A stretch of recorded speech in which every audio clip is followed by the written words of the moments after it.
لا يتكلم أحد بموت رسول الله إلا ضربته. جئتك أؤمن بالله وبرسوله وبما جئت به فقد أعذرت إليكم وأعذرتموني.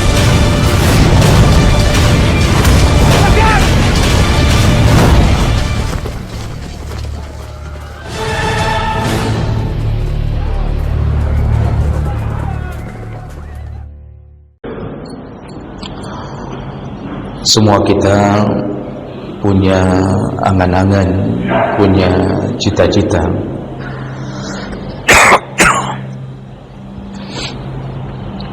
Semua yang hidup tidak pernah menghentikan cita-citanya. Semua ingin mendapatkan harapan-harapan. Yang muda ingin segera dapat kerja, kemudian yang sudah kerja pun ingin segera pensiun. Yang sudah pensiun masih berangan-angan untuk kerja kembali. Yang sudah kerja kembali kemudian menyesali lagi kenapa kerja. Kita tidak akan pernah putus dari angan-angan. Yang miskin selalu berharap jadi orang kaya. Orang kaya ketika dikejar-kejar dengan hutang, dikejar dengan pinjaman, maka dia berharap menjadi orang miskin yang hidupnya bisa nyaman dan bahagia. Orang-orang yang diberi Allah ketampanan, kecantikan, masih pun berharap supaya lebih cantik, lebih tampan. Inilah manusia, tidak pernah berhenti dari angan-angan dan tidak pernah puas. Makanya Rasulullah SAW mengatakan, seandainya satu gunung emas telah diberikan kepada seorang hamba, pasti dia akan mencari gunung emas yang kedua. Bahasa Acehnya hansip-sip. Jemaah Allah Subhanahu wa taala, begitulah kehidupan. Dan ternyata angan-angan ini berlanjut sampai pada level setelah kematian.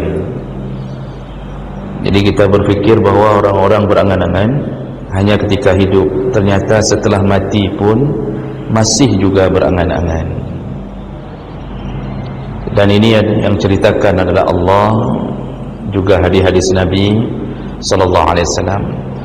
Kita ini kalau mau cerita tentang orang mati, tentu tidak bisa kita cerita kecuali kita mendapatkan keterangan dari Allah dan Nabi, karena ini perkara yang gaib.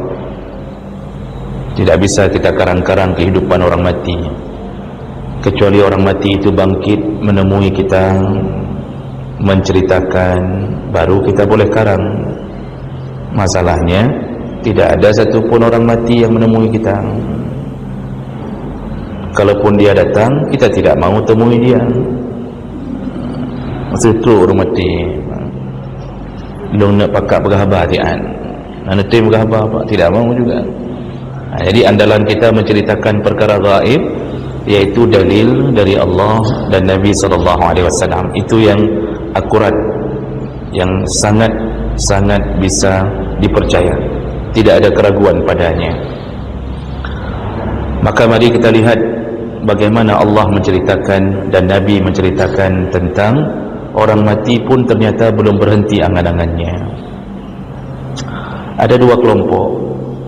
Yang pertama, orang yang mati dalam keadaan beriman, sudah capek beramal saleh. Jadi matinya dalam keadaan mati sebagai orang yang saleh. Angan-angan mereka yang pertama apa? Yaitu ketika mereka diletakkan di dalam kerenda, kata Rasulullah sallallahu alaihi wasallam, "Idza wudi'atil janazah ala aktafir rijal ketika jenazah diletakkan di atas pundak atau di atas bahu-bahu orang-orang yang membawa jenazah. Fa in kanat salihah, kalau jenazah itu jenazah orang saleh, fayaqul, ternyata dia berbicara, berteriak. Apa katanya? Qaddimuni, qaddimuni, percepatlah, percepatlah, segeralah, segeralah. Ini kata ruh. Jadi yang bicara ruh. Makanya ruh itu sebelum kita bawa ke dalam liang lahat, ketika kita memandikan jenazah, ruh itu datang ada. Ketika kita membawa jenazah, ruh itu juga masih ada di sekitaran kita. Maka pemandangan yang paling menyedihkan bagi ruh ketika melihat yang memandikan jenazah adalah orang sewaan, padahal anaknya yang laki sudah besar, dewasa, dia yang kasih makan, dia yang sekolahkan, ternyata tidak bisa memandikan jenazah ayah ibunya. Ruh di situ bersedih, menangis. Siapa salah? Salah ruh, bang. Pekan otak udik mana gedidik anak kita. Kita cukup bangga kalau anak kita S3, jurusan kimia, jurusan biomigas, jurusan arsitek, jurusan nyok, jurusan ji, semayang jenazah je kan. Siapa yang bangai? Anak atau ruh? Mandua bangai. Itulah kesedihan yang dibawa oleh ruh melihat ternyata anaknya yang 5 orang, 4 laki-laki, tidak satu pun bisa mengurusinya.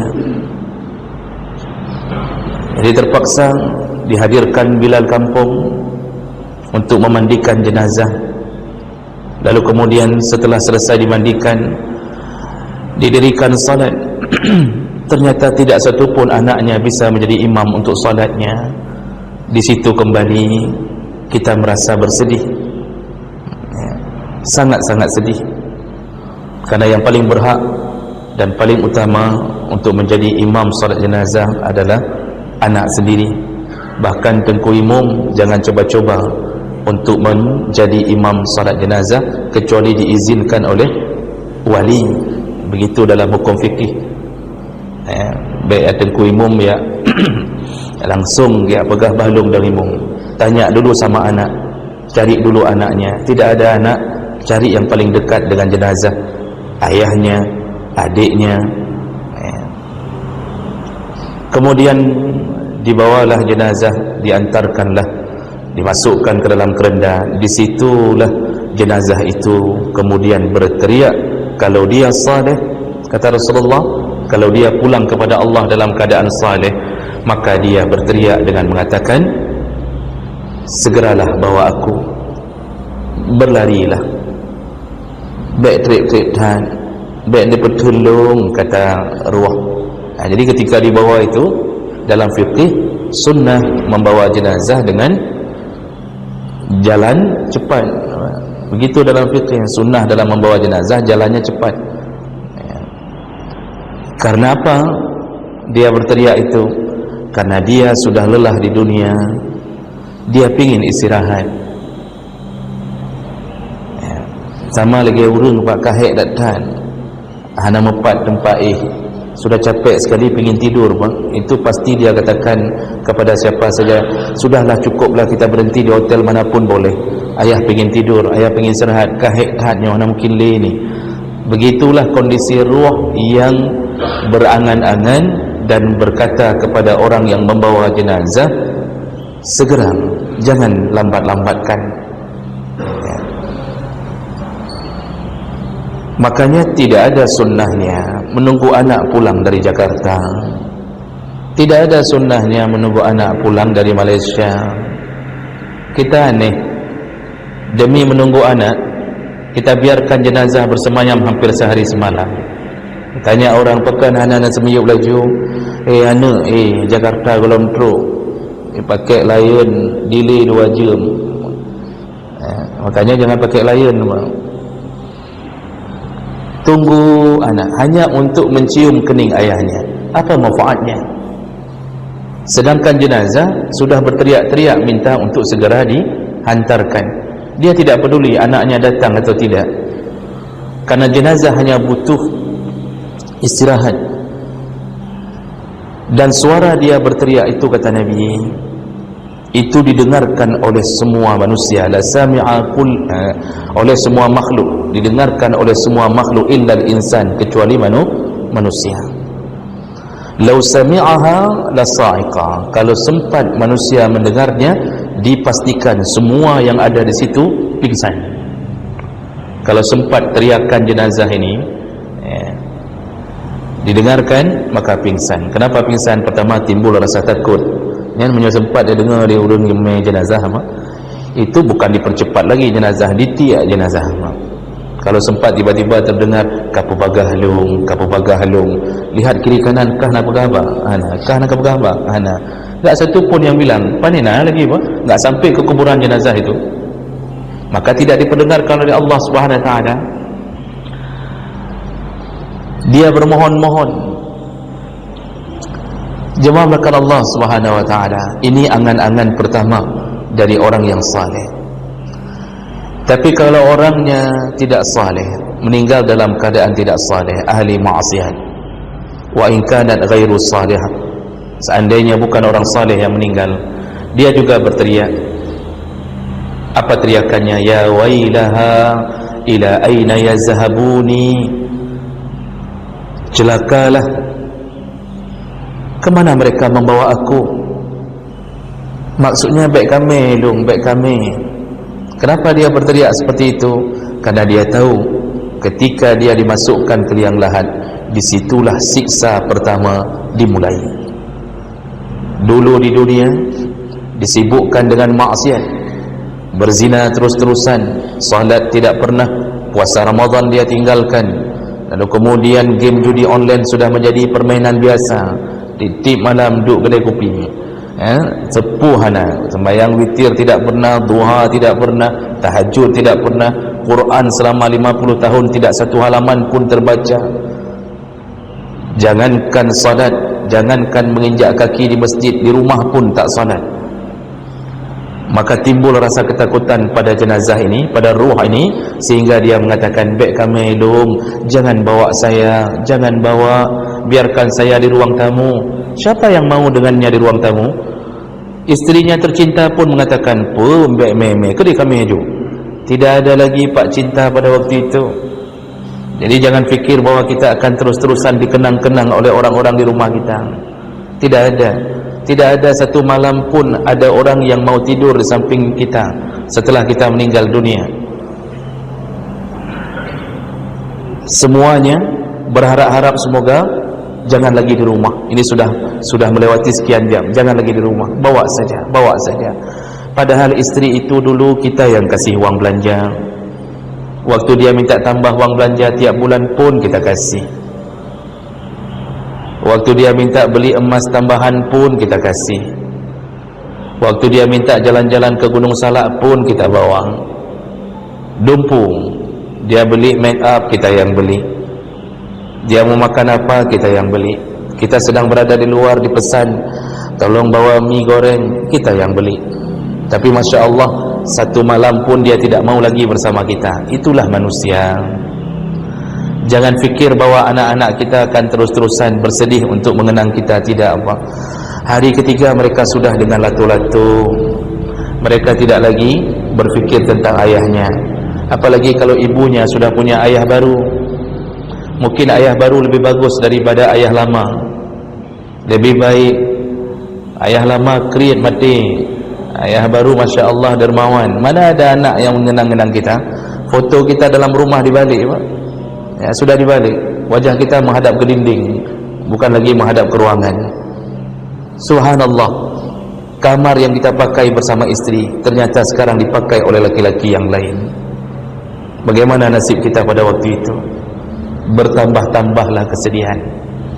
Jadi jamaah melakukan Allah Subhanahu Wa Taala, orang mati kalau begitu diangkat jenazahnya, mereka masih punya angan-angan yang saleh, berharap segera untuk istirahat.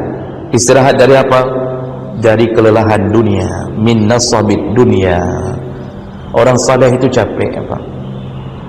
Di saat orang lain tertidur untuk salat tahajud, mereka paksa diri untuk bangun di jam 3 malam, padahal matahari dah berlerat, tapi kita paksa bangun demi menghadap Allah sekitar 2 atau 4 rakaat. Ketika orang lain sibuk dengan pekerjaannya, kita paksa diri untuk salat duha walaupun cuma 2 rakaat. Ketika orang lain sibuk bernyanyi, sibuk berbicara, mengupat, dia mencoba untuk membaca Quran. Ketika anaknya meminta uang SPP, dialah yang paling capek menahan beban itu. Berutang sana, berutang sini, ditenak dia urang yang biutang. Kerja siang malam demi menghidupi anak dan isteri, yang isteri pun kerja siang malam demi membahagiakan suami dan anak-anaknya. Semuanya lelah. Orang saleh itu lelah, makanya dia mohon untuk istirahat. Maka istirahat kita yang pertama kapan? Ketika sudah dimasukkan, ketika sakaratul maut, itu istirahat kita sudah selesai. Tidak perlu lagi cari nafkah, tidak perlu lagi masuk kantor, tidak perlu lagi ikut pengajian, tak ada salat lagi, tak ada puasa, tak ada apa-apa. Tidurlah, nikmati. Itu yang diberikan kelebihan oleh Allah pada orang saleh. Inilah angan-angan yang pertama. Kemudian yang kedua, orang saleh berangan-angan ketika sudah dimasukkan ke dalam liang lahat. Hadis riwayat Ahmad, ini lumayan panjang, saya terjemahkan saja. Ketika sudah dimasukkan ke liang lahat, lalu dia segera datang malaikat menanyakan ujian yang pertanyaannya sudah bocor di dunia.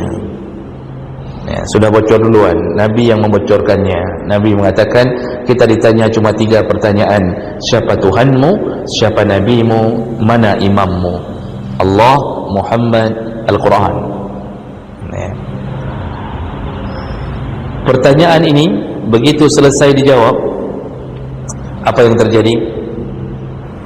Mereka dimunculkan oleh Allah amal saleh mereka. Dalam hadis, datanglah tiba-tiba makhluk baru yang belum pernah dilihatnya, tampan sekali, indah sekali, wangi sekali, bersinar-sinar menerangi alam kuburnya. Lalu dia bertanya dalam hadis, man anta, siapakah engkau? Amal ini, makhluk ini berkata, ana amaluka salih fit dunia, akulah amal salehmu di dunia.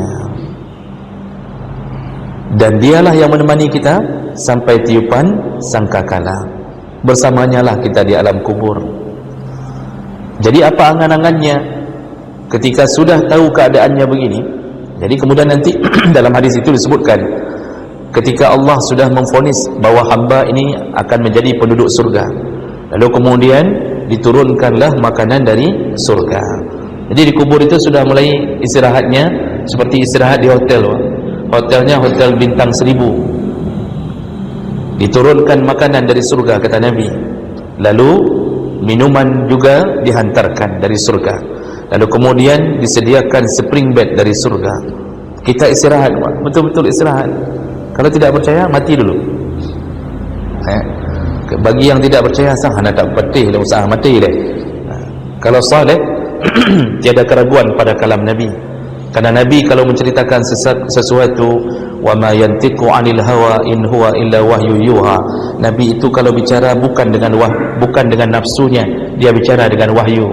Cuma wahyu ada yang masuk dalam Al-Quran, ada yang masuk ke dalam hadis, tapi langsung redaksi kalimatnya dari Allah, disebut hadis qudsi. Ada yang bentuknya ilham, masuk ke kepala Nabi, tapi dikeluarkan dengan gaya bahasa Nabi, itu disebut hadis. Jawab mereka Allah Subhanahu Wa Taala. Setelah semua dia dapatkan, lalu dibukalah surga, dibukalah kuburan itu seluas mata memandang. Diluaskan kuburan seluas mata memandang. Lalu kemudian setiap pagi dan sore Allah jajarkan, Allah kumpulkan orang-orang saleh dengan yang saleh, yang ahli maksiat dengan ahli maksiat.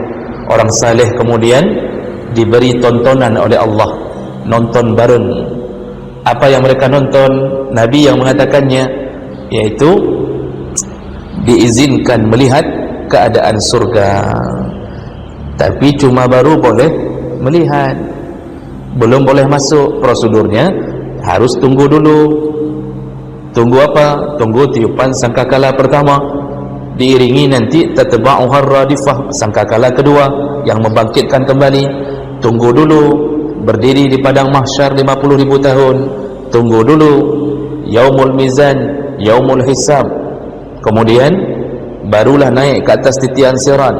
Kata salah seorang tabi'in, titian sirat saja itu 15.000 tahun kalau jalan biasa baru sampai ke pintu surga.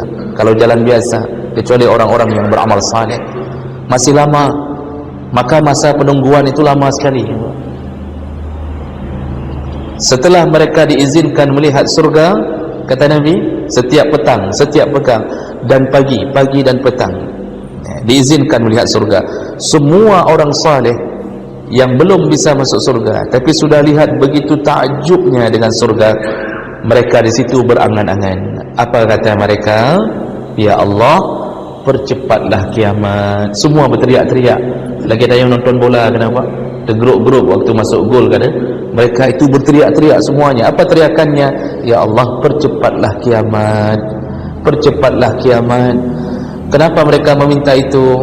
Tidak sabar lagi kami ingin masuk ke dalam surga. Makanya mandum urang lagi kiamat. Kalau dia sudah lihat surga. Kenapa hari ini kita rasa takut ke kiamat? Karena belum melihat balasan Allah surga. Makanya sahabat itu dulu kalau digambarkan surga oleh Allah dan Nabi, lalu langsung mereka membayangkan seakan-akan mereka ingin meloncat ke dalamnya. Tidak peduli musibah, tidak peduli ibadah. Kalau sudah bicara surga, mereka menggebu-gebu ingin masuk surga. Itu dulu iman sahabat. Makanya model-model sahabat dulu ibadah, Pak. Hai na, cuma tidak merasa terbebani. Kenapa? Karena mereka punya satu tujuan, yaitu hidup keindahan dalam surga. Makanya dulu salat tarawih itu sepeninggal Nabi, mereka yang merindukan surga, model salat tarawihnya kan pertama sekali dilakukan berjamaah secara massal resmi di masa Umar bin Khattab. Dipimpin oleh Ubay bin Ka'ab dan Tamim Ad-Dari. Ini hadis. Bagaimana mereka salat tarawih yang merindukan surga ini? Mereka salatnya waktu Umar bin Khattab 20 rakaat. Yaqra'una mi'atai ayah. Setiap kali satu salam mereka baca 200 ayat. Setiap kali satu salam 200 ayat. Mi'atai ayah. Begitu kata perawi hadis. Man 200 ayat, berarti rakaat pertama, salam pertama dari Al-Baqarah, sedangkan Al-Baqarah jumlah ayatnya 285, berarti dua rakaat pertama itu 2 juz mereka baca, 2 juz. Nanti yang berikut-berikutnya nanti kan ada yang pendek-pendek, tapi setiap salam hampir 200 ayat. Semuanya bergetar lututnya, bergetar, tidak sanggup lagi. Hatta na'tamidu 'alal 'asa, kata disebut dalam hadis, kami semua berpegang pada tongkat. Padahal salat sunnah boleh duduk. Salat sunnah boleh duduk. Berbeda dengan salat wajib. Salat wajib berdiri itu rukun, enggak boleh duduk. Bapak-bapak yang bawa kursi itu tetap kalau masih bisa berdiri, wajib berdiri dulu, baru boleh duduk ke kursinya. Jadi enggak boleh bawa kursi langsung duduk dari takbiratul ihram. Selama masih bisa berdiri, batallah salatnya kalau dia duduk di atas kursi. Orang hari ini aneh, bawa kursi dari rumah, kejap nak dapat pak dari rumah kemai kursi. Begitu di depan pintu masjid ketemu kawan, itu sanggup tu bicara setengah jam sambil pegang kursi pak. Begitu semayang kadu ada kursi. Enggak boleh kalau salat wajib. Berdiri dulu, letakkan kursi di belakang, berdiri dulu di depan. Di mana yang jadi masalah? Oh, tidak bisa rukuk, tidak bisa sujud. Ketika mau melakukan gerakan itu, barulah dia duduk di atas kursinya. Jadi berdiri dulu, nanti duduk. Namun ketika mau duduk, pastikan dulu kursinya masih berada di belakang kita. Mungkin kait tarik dia anak min. Jadi mesumpomlah kita ke belakang. Jadi Bapak Ibu yang Allah muliakan, kalau salat sunnah, apa kata Nabi? Yang mau berdiri silakan berdiri, yang mau duduk silahkan, pahalanya setengah dari yang berdiri. Yang mau salat berbaring silahkan, berbaring kerusuk kanan silahkan, pahalanya setengah daripada yang duduk. Begitu kalau salat sunnah. Nanti malam Bapak kalau salat tarawih mau praktekkan yang duduk silahkan, man pahala setengah saja. Oh long ustaz, segala juga boleh berbaring kerusuk kanan Pak, boleh. Nanti diangkat ramai-ramai sama panitia masjid, disumpah menuju luar Pak. Karena dianggapnya anak pahli menyuka lagi ni kan. Tapi pada dasarnya boleh lakukan di rumah salat tarawih sambil berbaring, dibolehkan. Cuma setengah dari duduk kata Nabi sallallahu alaihi wasallam. Tapi masya-Allah sahabat-sahabat ni tidak ada yang duduk, rela tega memegang tongkat supaya tetap berdiri. Kapan mereka bubar? Menjelang sahur. Selesai tarawih menjelang sahur, subhanallah. Dari habis isya gepiyuh Pak, sebelum sahur mendekati azan subuh. Kita hari ini imam 10 menit lewat dari jam 10, imamnya kita tandai, kita blacklist dari masjid, kita lapor ke panitia, kita bilang sama BKM, nyan yang model lagi nyan baik pakai ni. Kok sakit hati aku semayang tarawih di Koji. Biasa ji puasa dengan 10 kali kau. Ni masak puasa 10 lewat 10. Marah kita sama imam Pak. Subhanallah. Itulah iman kita, itulah iman sahabat. Kenapa mereka sanggup melakukan itu Pak? Merindukan surganya. Jadi seperti melihat surga. Mereka tahu ini akan berakhir. Kalau bukan umur 50, umur 60, umur 70, semua berakhir. Makanya orang dalam kubur itu ada angan-angan kedua kalau dia saleh, yaitu berharap semoga kiamat dipercepat. Jangan lama-lama, kami tidak tahan lagi melihat bidadari yang begitu indahnya. Mandum tak bawa tegenging bidadari, tapi ini baru gambar, baru video, belum boleh masuk. Itu saja mereka semua sudah tidak tahan lagi. Itu kalau orang saleh. Sedikit lagi, sekarang kelompok kedua. Bagaimana kalau orangnya tidak saleh? Apa yang mereka angan-angankan ketika mereka sudah mati? Tadi yang pertama, mereka berteriak supaya jangan bawa jenazahnya. Cuma nggak ada yang dengar, tidak ada yang mau mendengarnya. Kemudian yang kedua, ketika orang saleh nonton surga di dalam alam barzakh, orang yang tidak saleh, orang ahli maksiat juga dipertontonkan oleh Allah, yaitu video tentang neraka. Jadi dibuka barzakh. Barzakh itu kan artinya dinding. Jadi dibuka dinding oleh Allah, dijajarkan semua ahli maksiat nonton bareng, yang mereka tonton adalah neraka. Apa kata mereka ketika melihat dahsyatnya neraka? Semua mereka mengatakan, ya Allah, janganlah engkau buat kiamat, janganlah engkau buat kiamat. Di kubur saja kami tak tahan dengan siksamu, apalagi di neraka nanti. Semua teriak-teriak, jangan buat kiamat, jangan buat kiamat. Karena kalau sudah kiamat, sudah waktunya diangkat dari alam barzakh menuju ke neraka. Disitulah babas kira semua mereka. Di kubur saja sudah luar biasa siksanya, apalagi dalam neraka. Itu angan-angan yang kedua. Lalu kemudian yang perlu kita tahu, angan-angan ketika kita berada di alam kubur, ketika sudah mati, kalau kita orang yang tidak salat, ternyata kita bermohon-mohon untuk bangkit ke dunia, untuk bisa kembali melakukan salat. Hadis dari Abu Hurairah radhiyallahu anhu, ketika Rasulullah berjalan bersama kami, kata Abu Hurairah, marra biqabrin, lewatlah di depan satu kuburan. Lalu Rasulullah berhenti dan bertanya kepada Abu Hurairah, man sahibu hazal qabr, ini siapa ni, kuburan siapa ni? Kata Rasulullah. Abu Hurairah menjawab, li fulan ya Rasulullah, ini kuburannya fulan ya Rasulullah. Tidak disebutkan namanya dalam hadis. Lalu kemudian Rasulullah mengatakan, salatu raka'atain, salat 2 rakaat, ahabbu ila hadza min baqiyati dunyakum. Orang yang mati dalam kuburan ini, dia merindukan untuk bisa naik ke dunia, lalu salat 2 rakaat dan itu dia lebih sukai daripada semua kesenangan dunia yang sedang kau rasakan. Lihat bahasa Nabi, di hadis riwayat Bukhari Muslim, orang yang tidak salat menyesali kenapa tidak salat. Di alam kubur mereka berkata, ya Allah, bangkitkan kami untuk salat 2 rakaat saja, dan itu lebih disukai daripada semua keindahan dunia yang sedang kalian nikmati, kata Rasulullah. Tidak ada sedikit pun dalam pikiran orang itu untuk bisa kembali mengendarai Pajero-nya. Tidak ada sedikit pun orang itu berharap bisa kembali ke rumahnya yang lantai 2, yang garasinya bisa buka pakai remote, yang TV-nya 75 inci. Dia ingin melihat kembali video di Netflix. Tidak ada keinginan apapun, Pak. Hanya keinginan dia nonton YouTube, ya anyo, ya ji. Enggak ada. Semua keinginan dunia dia tidak peduli. Yang penting, ya Allah, nepi izin kamu sembahyang 2 rakaat di akhir dunia. Begitulah Nabi mengatakan penyesalan orang yang tidak salat di atas dunia. Mati berharap-harap, tapi doa mereka tidak pernah lagi dikabulkan Allah Subhanahu Wa Taala. Sudah selesai di situ.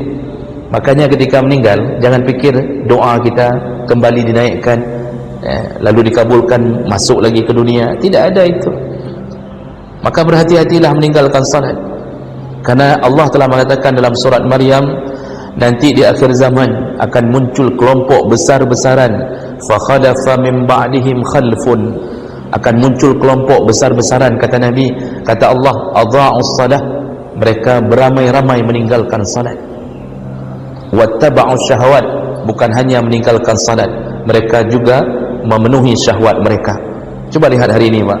Tak usahlah kita fikirkan ke Medan, Kuala Simpang, bak tanya cingi, pat hebat kat ke anak muda Aceh lewitnya. Lihat patokannya salat maghrib saja. Salat maghrib, salat paling mudah dilakukan, paling mudah dilakukan. Orang biasanya semangat waktu salat maghrib. Cuba lihat anak-anak muda kita hari ini berkumpul-kumpul di kedai kopi. Ada yang baru pulang dari main voli, ada yang baru pulang dari main futsal. Ratusan orang, bahkan mungkin kalau seluruh Aceh, ribuan orang meninggalkan salat. Benar kata Allah, di akhir zaman bukan 1-2 yang meninggalkan salat, beramai-ramai. Dan tidak ada lagi yang berani mencegah mereka. Tidak ada lagi. Sampai kita pun yang diberi ilmu agama itu cuma pintar di atas mimbar. Yang orang terdekat, yang kita gertak orang di lapangan futsal, yang kita bilang, hai, kau beri lagi bui mendung, kita bawa satu rotan, Pak. Tak ada yang berani. Baru kita bilang lagi bui, langsung, Pak, batu ke atas kepala kita semuanya. Apalagi kita bilang lagi Yahudi, karena orang Aceh paling pantang dibilang Yahudi. Walaupun but lebih bak Yahudi kadang-kadang, tapi pantang kita bilang Yahudi, Pak, habis gitu, Pak. Naik peduli tengku start ditakat saja, kan. Tak ada yang berani lagi. Semua sudah ramai sekali orang tidak salat, Pak. Adakah yang hari ini berani menutup kedai kopi di waktu maghrib? Tidak. Pak Camat diam, Pak Kecik diam, Wali Kota diam, Gubernur diam. Menyediata siapa apa yang bergahlik, Pak. Jawab maka Allah. Begitulah Allah mengatakan. Maka janganlah terlalu bangga dengan menyebut-nyebut Serambi Mekah, Serambi Mekah. Di dalam kan lagi Serambi Mekah, Pak. Sabu, narkoba.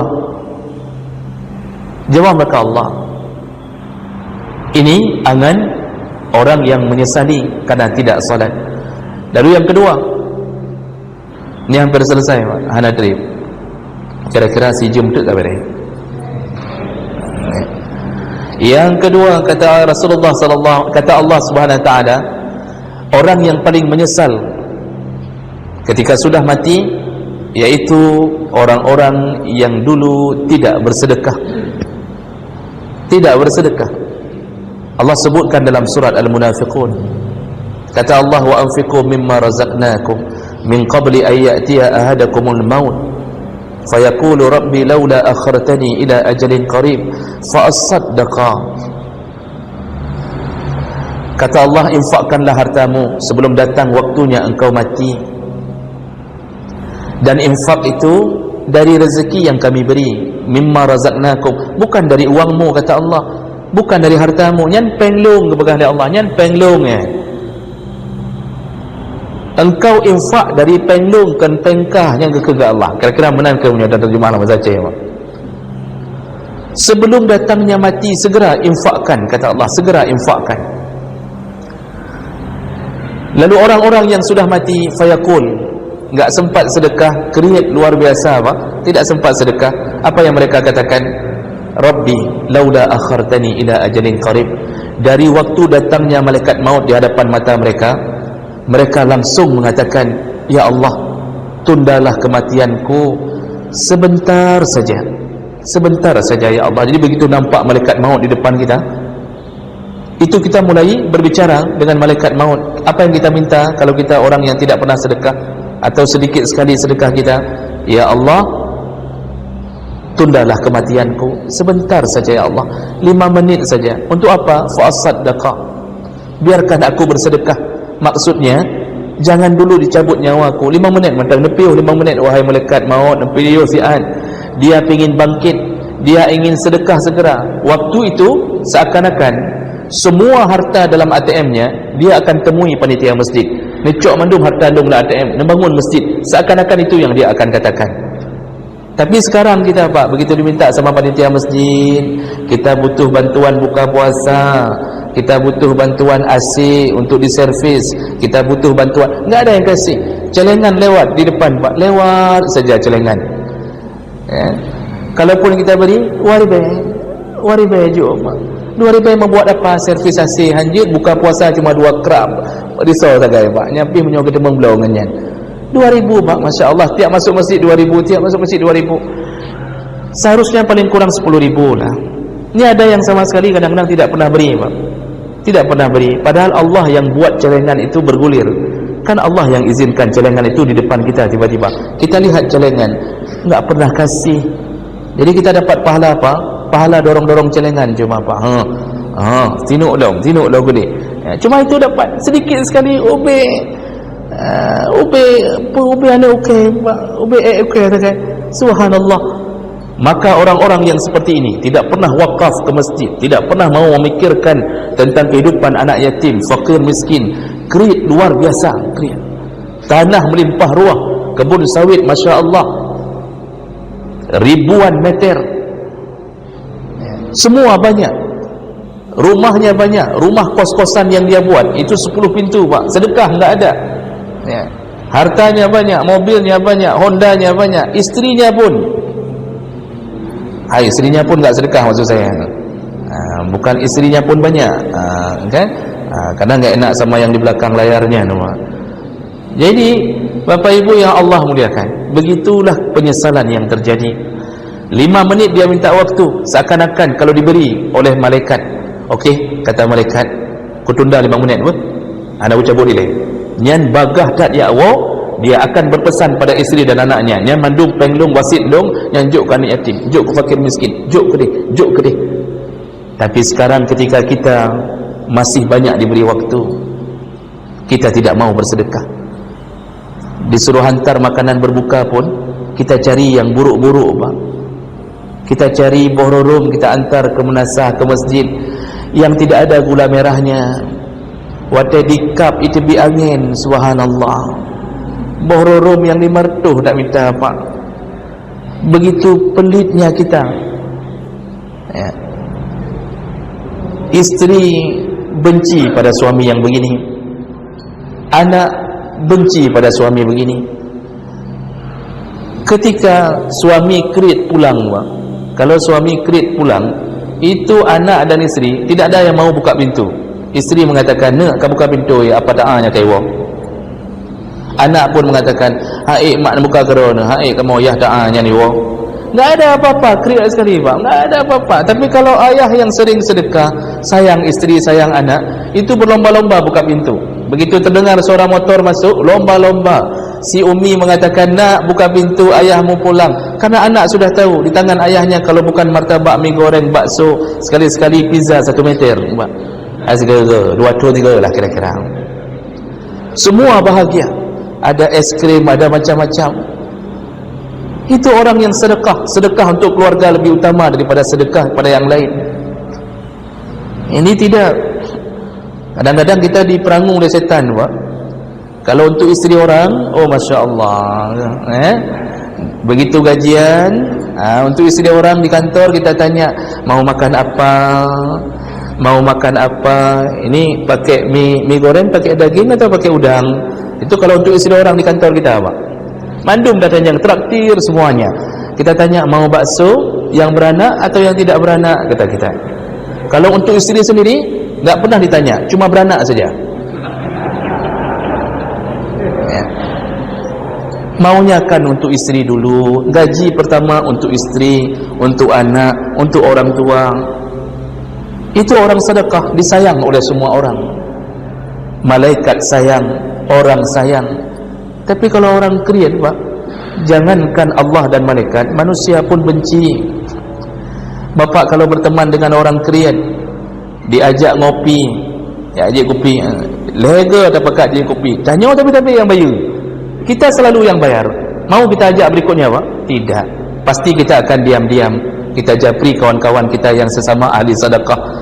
Kita kopi, baik pakat apa tak bunuh. Jangan ajak dia, diam-diam aja. Kita aja bertiga. Jangan sampai dia tahu, ternyata dia datang juga. Pasti semua satu kedai kopi mengucapkan a'udzubillahi minasyaitonirrajim. Katuk lem jenyo, katuk lem tanya sampai tepi yang baik. Semua dibenci, Pak, dibenci semuanya. Ketika nama dia disebut di menasah-menasah, terucap kalimat innalillah, semua satu kampung bersyukur, Pak. Alhamdulillah kamati apa kriatnya. Semua bersyukur. Tapi kalau orang sedekah yang meninggal, subhanallah, orang menangisinya. Dia meninggal dihadiri oleh banyak orang, semua pernah mendapatkan bantuannya. Masjid sedih, semuanya sedih. Panitia masjid sedih. Maka orang itu akan beruntung. Tapi orang yang tidak pernah bersedekah, subhanallah, berteriak-teriak memohon diizinkan untuk kembali bersedekah, tapi Allah tidak izinkan lagi. Tidak ada tunda. Sekarang matilah engkau. Maka kita dalam stroke kita, begitu koma, tidak bisa bicara lagi. Disinilah penyesalan yang paling hebat. Demikian jemaah melakukan Allah, mudah-mudahan bermanfaat. Yang kesimpulan ingin kita katakan, janganlah sampai mati dalam keadaan menyesal. Sedekahlah sekarang, jagalah salat sekarang, berpuasalah dengan baik. InsyaAllah semua kita berbahagia ketika kita sudah mati nantinya. Ya, amin ya rabbal alamin. Subhanakallahumma bihamdik, asyhadu an la ilaha illa anta, astaghfiruka wa atubu ilaik. Wassalamualaikum warahmatullahi wabarakatuh.